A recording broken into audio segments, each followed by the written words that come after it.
It's the E-commerce Master Plan podcast. Here to help you solve your marketing problems and grow your e-commerce business.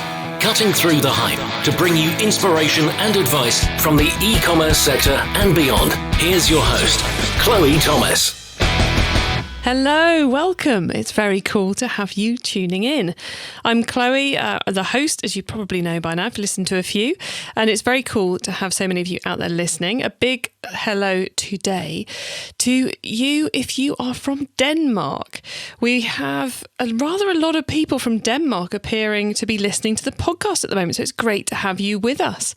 Very cool to have you guys out there listening. And keep listening because later this year, we've got our first ever Danish guest on the show. In today's episode, we are talking about making those huge decisions about your business, the ones you have to make sure you're going to continue growing and working in years to come. And we're going to be talking about how you make the decisions, about things you might want to be taking into account right now in terms of your future growth plans for the business, including, of course, sustainability, what that means, how we do it, and so forth. It's a really fascinating chat, this one. I know I say that a lot, but this one really is. Not that the other ones aren't, but this one really is. So I think you're going to enjoy it. Before we get into that, though, please do check out the sponsors. This podcast is brought to you by Klaviyo, the growth marketing platform used by more than 30,000 e-commerce brands globally.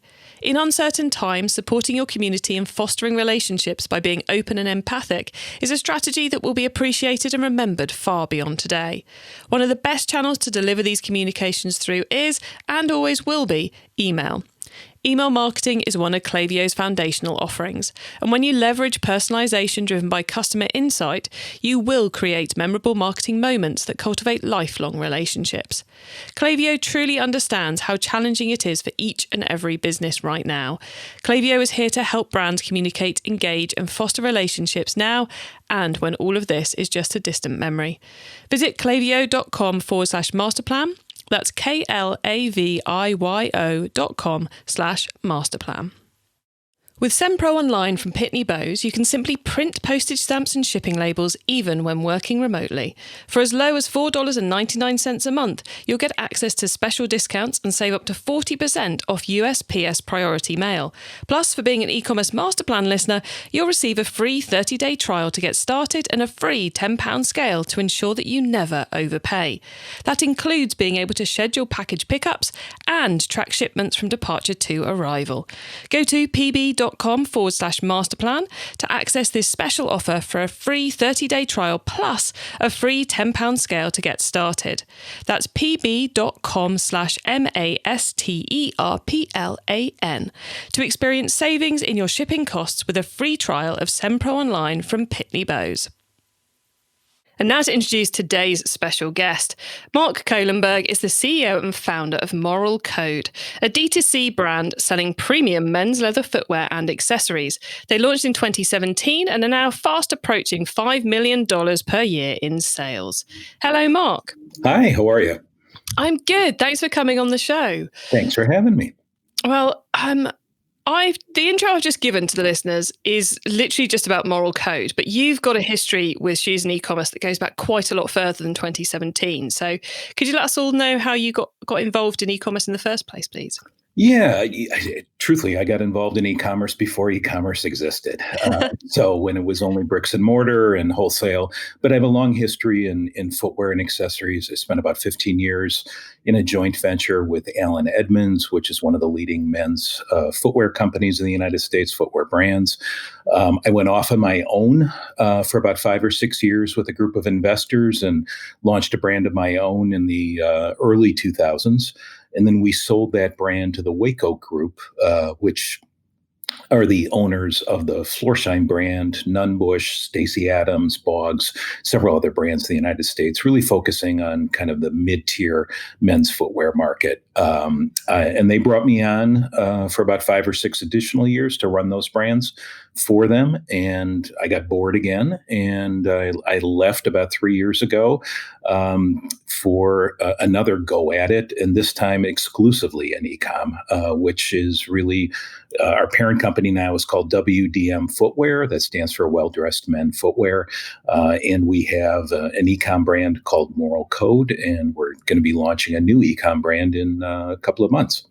Oh, exciting. And I always think shoes is one of the most difficult fashion products to do online. So when you say it's an exclusively online only brand, what made you decide that that was the right way to go with all the kind of the customer service issues that presents? Well, you're 100% correct. Shoes are probably one of the most challenging things that you could sell in terms of a product in an e-commerce environment, just because of the matrix of different styles, different colorways, different sizes, and there's a strong fit component involved. When a consumer buys a widget from somewhere else that's not sized or may not come in different color variations, a return is fairly straightforward if they don't like the product or can't use the product. But in footwear, the concept of fit is very subjective. Somebody can say something doesn't fit, and the next person can say it fits perfectly, and there's really no way of knowing. So return rates in footwear can be quite high compared to other consumer goods, and you really have to know what you're doing, or you can get in trouble pretty quickly. Yeah, because you've not gone for an easy product to sell without the fit. We're not talking flip flops here, are we? These are shoes that have to fit right. Yeah, we're talking nice men's footwear, and we also have a very strong bespoke leather accessory business, which frankly I prefer much more so than the footwear side of it, for precisely what we were just talking about. At the end of the day, there's no sizes, there's very few color variations, and for the most part, once people buy an accessory, it stays with them, and we don't get a return back.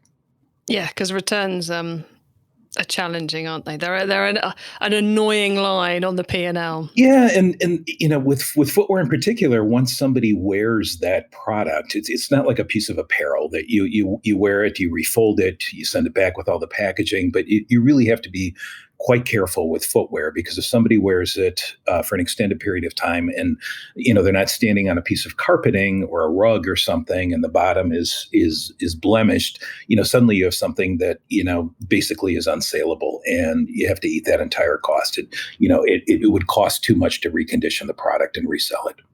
I'm trying to encourage others from staying out of this category.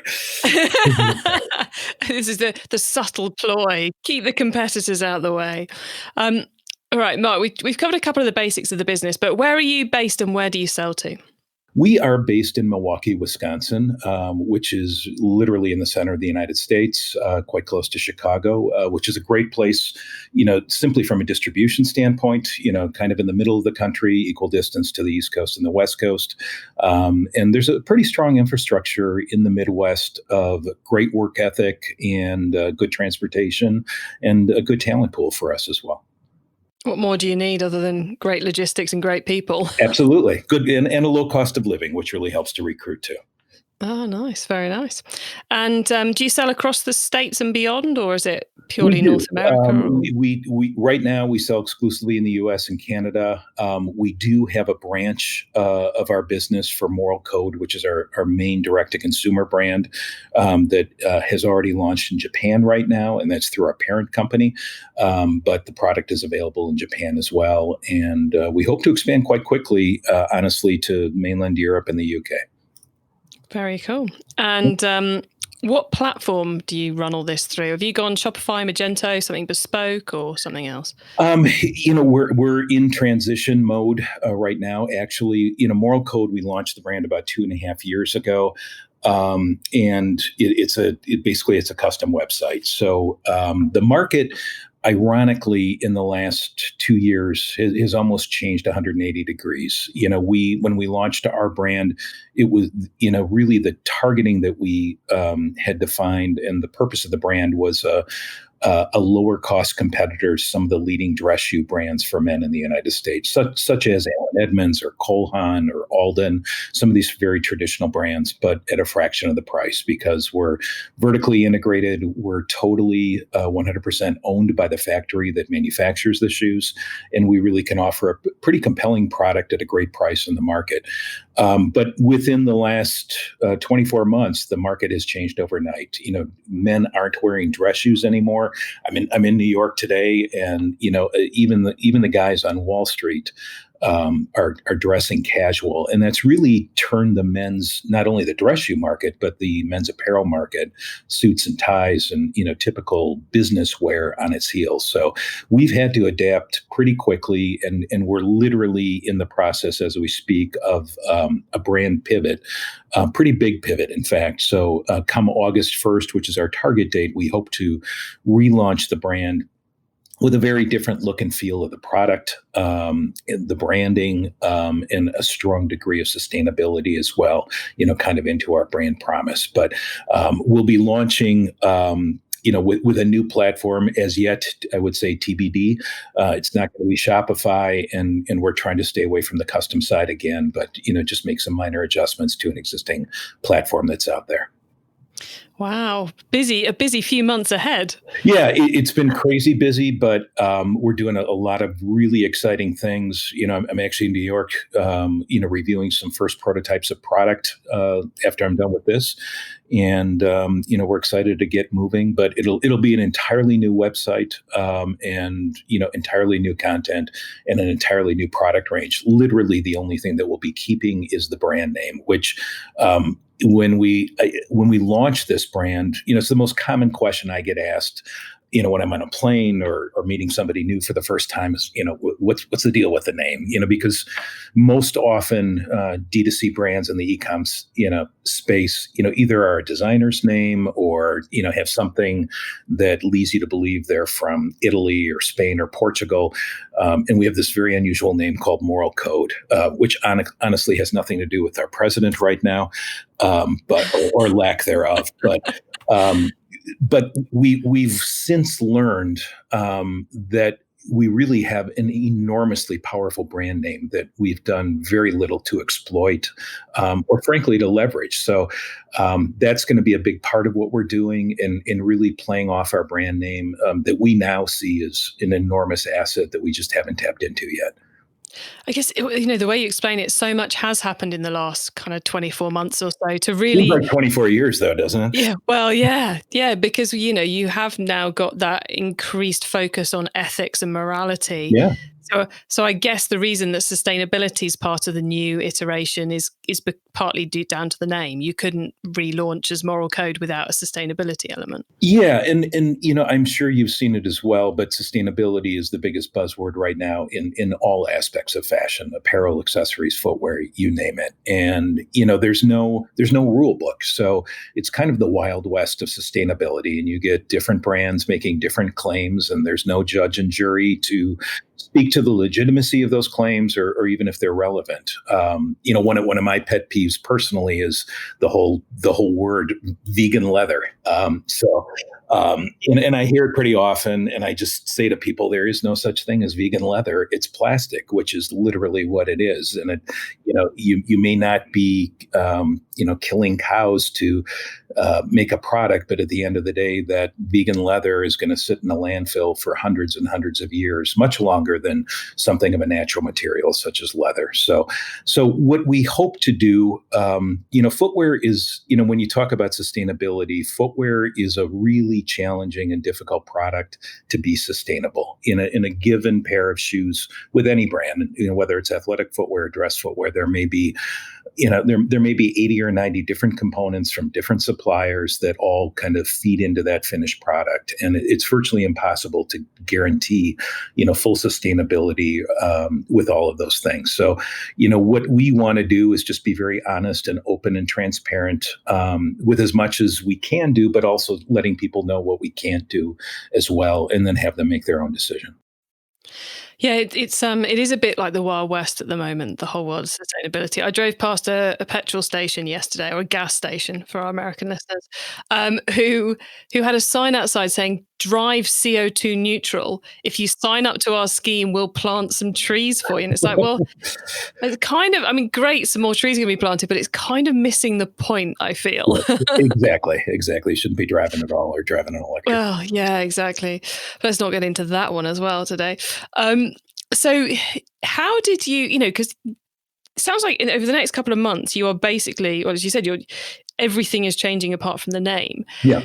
That's one serious roll of the dice to make for a company where things are not going badly with what you've currently got. What made you decide to do it? And the reason I'm, to give you a bit of background, the reason I'm asking the question is because I'm sure there's a lot of listeners out there who are tempted to make big changes in their business, but they can't decide whether it's the right decision or the wrong decision. So it'd be really interesting to hear how you came to the decision of, yeah, we're chucking it all out and going back to zero, back to kind of ground zero, blank sheet of paper. Yeah, I guess number one, it was not an easy decision, and it was not a quick decision. We literally started these internal discussions 11 months ago, 12 months ago, so it's almost been a year. And in any sort of consumer product business, particularly the fashion business, if you're not moving forward, you're moving backwards. There's new competitors coming into the space every day. We're very cognizant of that. And the market ages downward every day as well. So, we want to be relevant to today's consumer. And, what do we need to do to get there? And we weren't satisfied. Frankly, we weren't satisfied with the growth prospects that were sitting in front of us. If we kept the model existing, with basically a collection of men's dress shoes. I'll just give you one example alone. Right now, obviously 50% of the market are women. And we're currently, aside from a few accessories, not selling anything to women, but 33% of all visitors to our website are women. So they're either buying for a spouse or a boyfriend or whatever. But for the most part, we have nothing to offer those 33% of the visitors coming to our website. So we're not serving them well. And we're ignoring, a facet of the market that is coming to us ready to buy something. So just enabling our customers to purchase products for themselves, regardless of gender. And we will be introducing some gender neutral product in the footwear side of things as well that can be either worn, by a man or a woman or, however someone happens to identify, which is fine. So, you really have to, in this business, just be constantly aware of what's happening around you, competitors, trends, what's going on in apparel, what's going on politically, what are people wearing on the street? So, we did some deep soul searching. We tried a number of different things.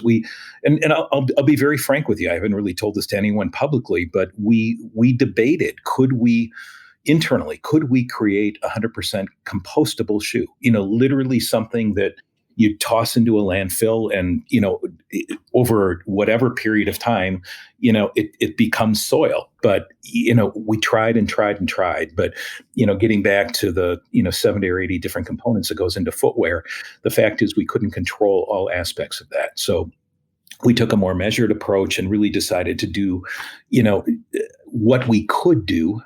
We just didn't want to overextend ourselves and make a commitment that we couldn't fulfill. I find it interesting, you said about the compostability of the shoe, and we said about the vegan element of the shoe. I think that just speaks to the challenge of making something sustainable, because actually you can't pick only one of them, because if you make something that's completely compostable, but actually the energy it takes to create it is insane, then what was the point? So it's this constant balancing act, isn't it? Which is it's a challenging thing to go through. But you said a phrase there, which I just wanted to get clarification on what it meant, which was ages downward. Yes. What does that mean? Right now we're really, our target market is a guy between, I would say roughly 30 and 50 years old.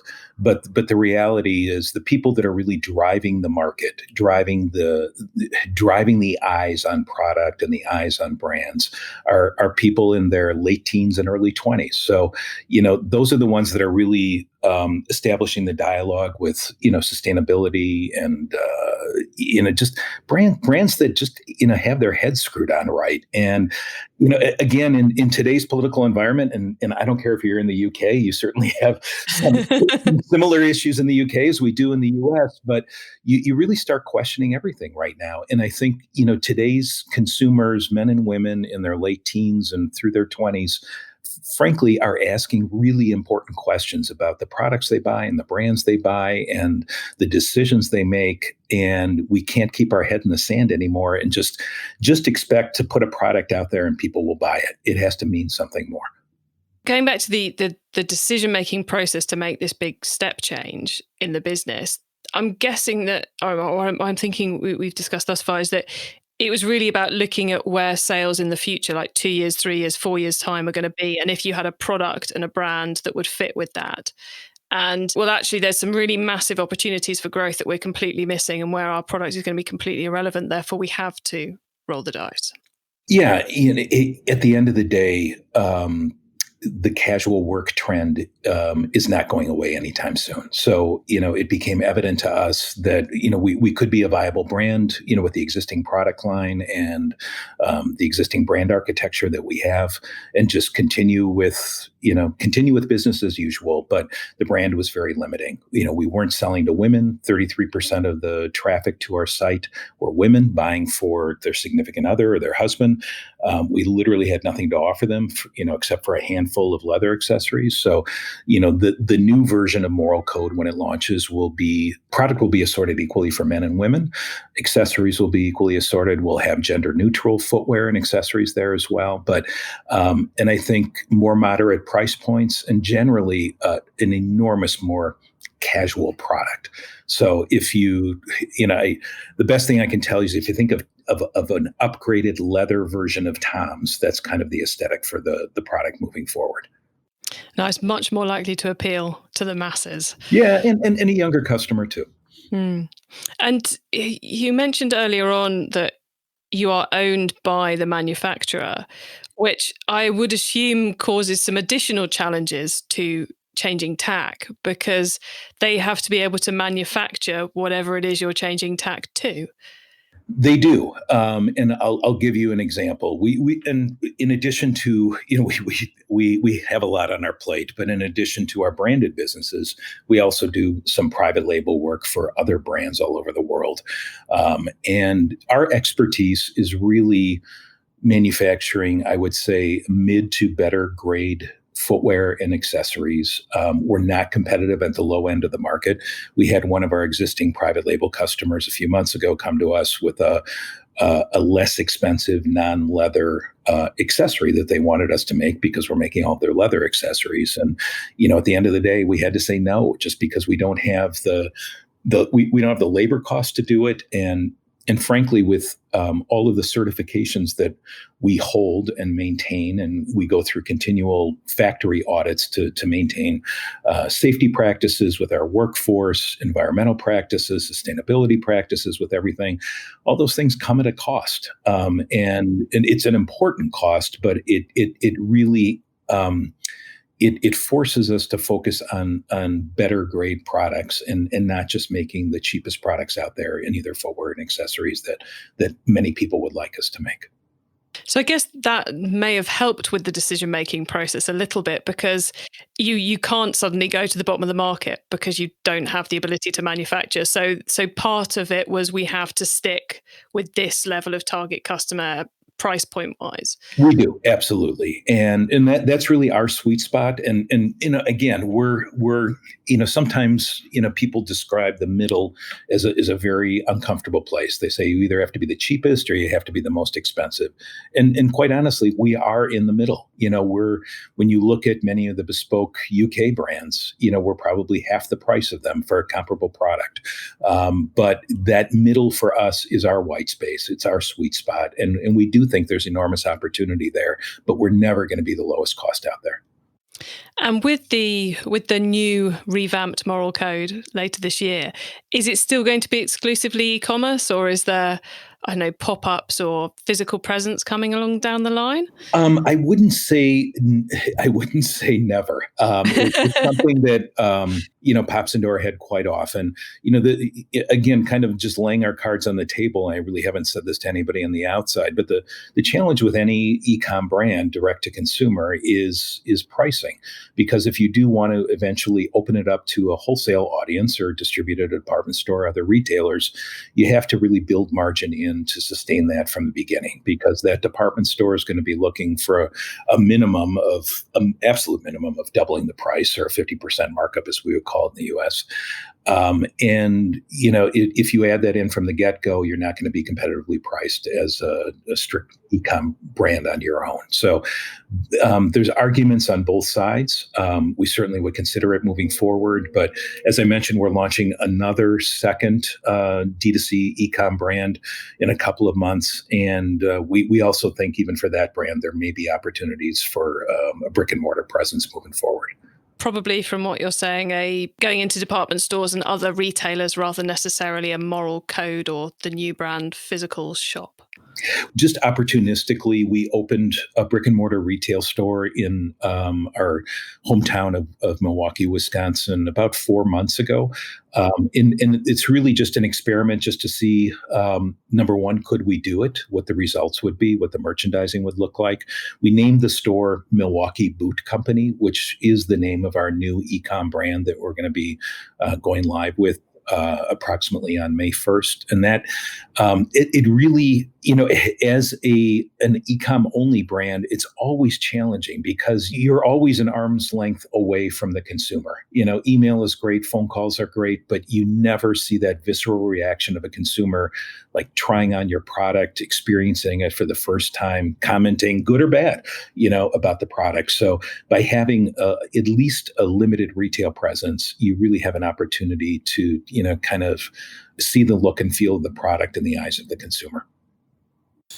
E-commerce Master Plan is supported by some of the greatest companies in the e-commerce sector. Here's a reminder of who they are. How are the leading D2C brands growing their businesses?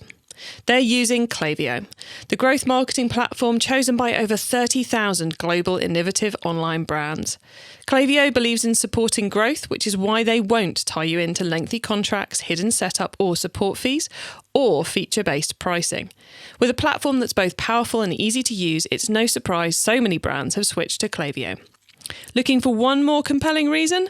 Brands switching to Klaviyo see an average of 62 times ROI on their investment. Ready to learn more? Visit klaviyo.com/masterplan. That's klaviyo.com/masterplan. With SendPro Online from Pitney Bowes, you can simply print postage stamps and shipping labels, even when working remotely. For as low as $4.99 a month, you'll get access to special discounts and save up to 40% off USPS Priority Mail. Plus, for being an e-commerce Master Plan listener, you'll receive a free 30-day trial to get started and a free £10 scale to ensure that you never overpay. So you can calculate the exact postage online, print from your PC, and avoid trips to the post office. Go to pb.com/masterplan to access this special offer for a free 30-day trial plus a free £10 scale to get started. That's pb.com/masterplan to experience savings in your shipping costs with a free trial of SendPro Online from Pitney Bowes. It's time for the top tips round. I love this section because it gives me and our listeners some really quick ideas for taking our business to the next level. So, Mark, are you ready for the top tips? I guess so. Cool. Okay, the book top tip. If everyone listening to this podcast agreed to take Friday off and read a book to make their business better, which book would you recommend? A good friend of mine from really early in my life just wrote a book, and his name is Harvey Kanter. And his book is called Choosing to Lead, Being Comfortable, Being Uncomfortable. And I thought it was brilliant. It really just talks about pushing yourself internally to get out of your comfort zone and just I do it every day. I have to sell my product. I'm not a born salesman. I'm actually a pretty shy person, but at the end of the day, you just got to do what you got to do. So I tell my adult children I'm uncomfortable 24 hours a day, and that's just what you got to do. So I think it's a great read. It's an easy read. And I think Harvey, really for any business person, it's just good practical advice. God, I'm loving the personal connection there as well. The traffic top tip: which marketing method do you either prize above all others or think doesn't get the press it deserves? Honestly, for me, and this may be unusual, it's PR. We have invested a great deal of time and money and effort into PR, and it's been extraordinary for us. And I'll give you an example. We had a hit last summer on Business Insider, which is just a great daily, newsletter, news blog in the U.S. And we're still today getting enormous traffic from that. And I think it just shows the power of PR, the power of a third party talking about your brand or your product, and it's still paying dividends today. Okay, and the tool top tip, maybe a collaboration tool, a social media plugin, a phone app, or just a way of working. Is there a cool little tool you use that makes you and your team more efficient from day to day? We have a marketing dashboard that focuses on our specific KPIs. It's a Google data studio report. We update it daily. It helps our team, really make data-driven decisions. We can quickly see what marketing tactics are working, what's not working, and then immediately adjust our campaigns, quickly, in response to it. I will freely admit this. It's only this year I have come across Google Data Studio. And really? Yeah. I don't know how I missed it, but I've become somewhat obsessed, as I'm sure anyone who likes stats can understand, because it's just so powerful. It saves so much time with reporting.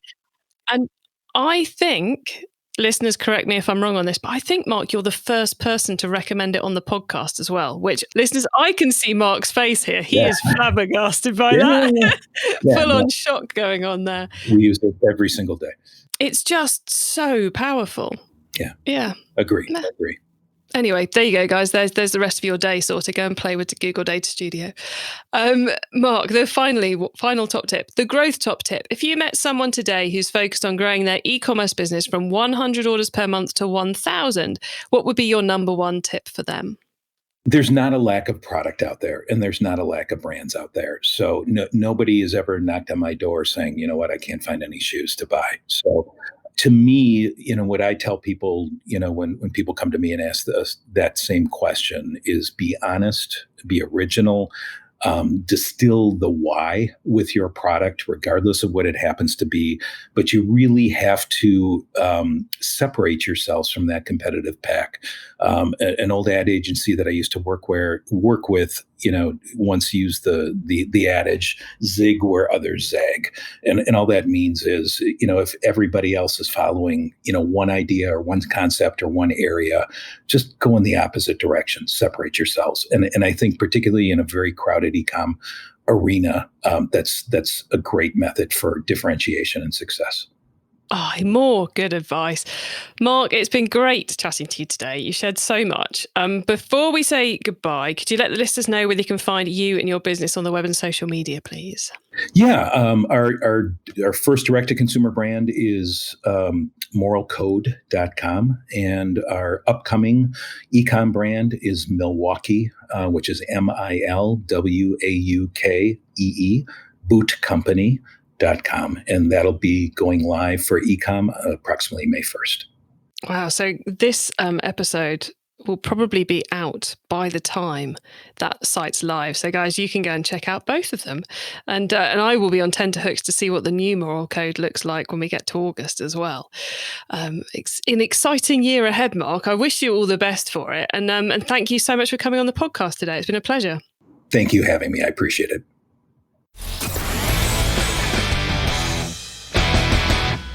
How fascinating to get to talk to someone who, as a company, have made such a huge decision, basically to throw out everything but the product category and the name, and who are embarking on such a big project to get to grips with why they're doing it, what they're doing, and how they're looking to take advantage of current consumer trends to create a bigger, better business.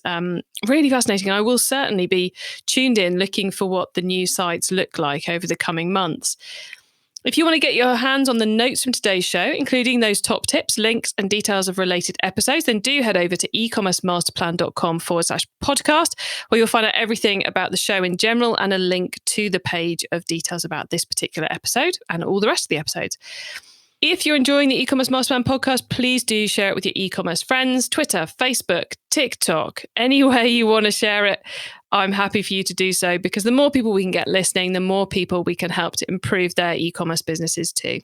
I hope you have a great week and keep optimizing. Thank you for listening to the E-commerce Master Plan podcast.